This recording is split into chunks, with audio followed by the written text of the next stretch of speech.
2007లో బ్రహ్మణి స్టీల్ పేరుతో గాలి జనార్దన్ రెడ్డికి 14,500 ఎకరాలు ఏది ఇచ్చారు, ఎందుకు ఇచ్చారు? వారికి అర్హత లేదు, కెపాసిటీ లేని ఫ్యాక్టరీకి మీ స్వలాభం కోసము గాలి జనార్దన్ రెడ్డితో మీకు ఐరన్ ఓవర్లో ఉండేటువంటి లాభాల భయంలో ఆ లాభాల గురించి ఆ రోజు 14,500 ఎకరాల భూమి ఇవ్వడం జరిగింది.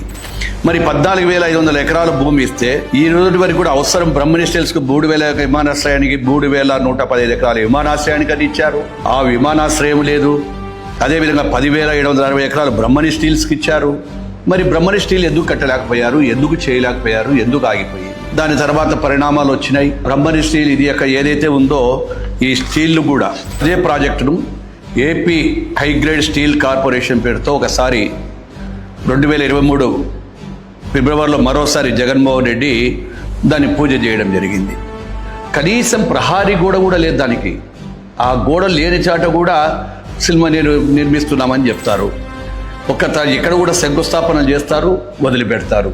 పరిశ్రమల కోసం హంగామా చేస్తారు, పరిశ్రమలను పారదోలుతారు. పరిశ్రమదారులు మీ పేరు చెప్తేనే భయపడిపోతున్నారు. ఎందుకంటే వాటాల కోసం ఏ వాటాదారు ఏ పరిశ్రమ పెట్టాలన్నా మీకు వాటా ఇవ్వాలా, పర్సెంటేజ్ ఇవ్వాలా, ఆ పర్సెంటేజ్ పెడితేనే మేము ఇస్తామని చెప్పి చేస్తా ఉన్నాము.